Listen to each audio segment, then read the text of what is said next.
Hi guys, welcome back to the wood turning section of my YouTube channel. As promised, we're going to have a look at some of the wood that I've been drying over the last 14 to 16 months. Most of it is sweet chestnut, but there are a few pieces of ash in there as well. So I was going to unwrap it for you guys, but that didn't work out well at all. Holding the camera whilst unwrapping with one hand and talking at the same time didn't work very well. My brain's not good at multitasking, and it's awfully difficult unwrapping a piece of wood that's quite heavy with one hand. Anyway, enough of the moaning. Let's get on with the wood. Oh. If you hear me moaning and groaning, guys, it's because I've got a bad back condition and my legs are not good either. Tell you what, let's look at the big one first. This is a piece of sweet chestnut. I got it from a local pub which was being refurbished, and part of the refurbishment included chopping some of the trees down in the beer garden. My daughter was lucky enough, she asked the site foreman if she could have some of the wood. The guy was really nice guy, said yeah, you know, tell your dad he can come and have as much as he wants. They chopped down 8 ton that day. The following day I turned up in the car and there was about half a ton left. Unfortunately, people had broke into the site overnight and nicked roughly 7.5–8 ton of wood for log burners, the bane of wood turners, people who use good wood for putting on the log fires. God, why would you do it? Why would you burn beautiful wood when you can make something beautiful out of it? Anyway, this is a piece of sweet chestnut. There's not a great deal going off in this particular bowl. It's about, what, 8–9 inch in diameter. Should probably be about 8 inch in diameter once it's finished turned. There's a little bit going off on the rim there. If that's in focus, I hope it is. But it's not a stupendously nice looking bowl, but it ain't the worst in the world either. And it was free. And if something's free, then it's good.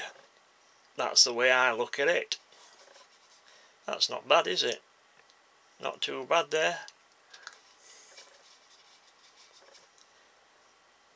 Well, actually, it's not bad. It's not a bad little bowl at all, what is it? Better than I thought. Nice. I don't know what you guys think. I quite like that one. When I have finished showing you the bowls, guys, I will be wrapping them back up in brown paper. They're not dry. They're at about 18% moisture content. So I will be wrapping them back up in the brown paper for about 2 months until they've come down to about 14%, and then I'll unwrap them and leave them for another few months until they're down to about 12%. 12% is usually what I start finish turning at. This is a cracking little bowl.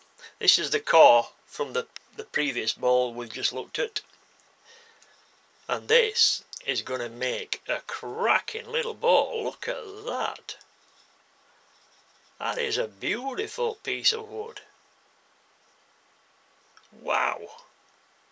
I know it's only small, but crikey, there's a lot going off there. That is a really nice piece of wood.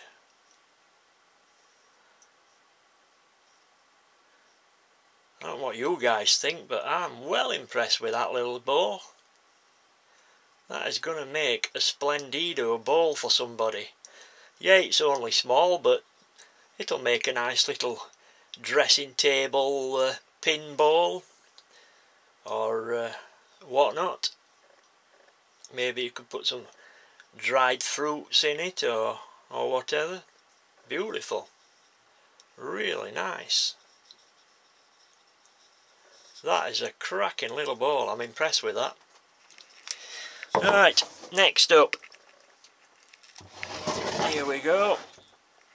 That one over there. This is a set of 3. I used my coring machine or apparatus. I would show you, but at the moment it's under a great big mountain of brown paper which I've just took off, which I've just taken off all these bowls. So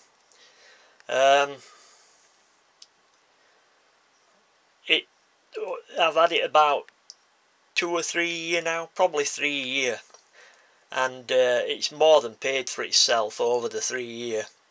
It was about £200 I think, and it's easily paid for itself in wood that I saved. What you've got to remember is, as you'll probably know, I mean you're probably wood turning savvy, most of you, probably wood turners yourselves. Basically, if you don't core a bowl out, these would be wood shavings.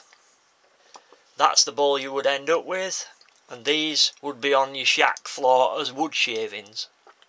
So basically these 2 bowls you've got for free. Really does make a difference. Wood's not cheap these days, unfortunately. Alright, I was given this wood, but even so, it's nice wood and you want to make the best of it. You want to make as much from it as possible. So if you're thinking about getting one of the coring solutions, and there is a few on the market now, I would highly recommend you do. You will save literally an arm and a leg. But one thing I would say is, get yourself a good large chuck and get yourself a set of jaws for it that are as large as possible. When you're coring, there's a lot of friction involved, which puts a lot of strain on the chuck, you know, on the tenon. You need a real good meaty set of jaws on that tenon. I use the one-way Stronghold chuck. Been using that for about 3 years now. Brilliant chuck, best on the market I reckon. The jaws that's in it are the standard jaws. Actually they're not. They're the standard sized ones, but these ones are the dovetail ones, the smooth ones. The ones that come with it when you get it are they have like teeth on them, which is good for some things but not for others. Anyway, basically when I'm coring, I'll swap those jaws out that you can see now for a pair of I think they're about 3.5 inch, 4 inch in diameter easily, and let those things get a good bite on the wood, and things tend not to fly off the lathe then. And yes, before I got the large jaws, whilst I was coring at first, things flew off quite often, and it's not the nicest of things when it happens. I can assure you of that. Right, let's get on with this set. This came from a piece of wood, a crotch piece. As you can see, the feathering there in the middle, beautiful. Absolutely, this is going to make a beautiful little bowl as well. But again, only small, but look at the figuring in that, beautiful. The outside.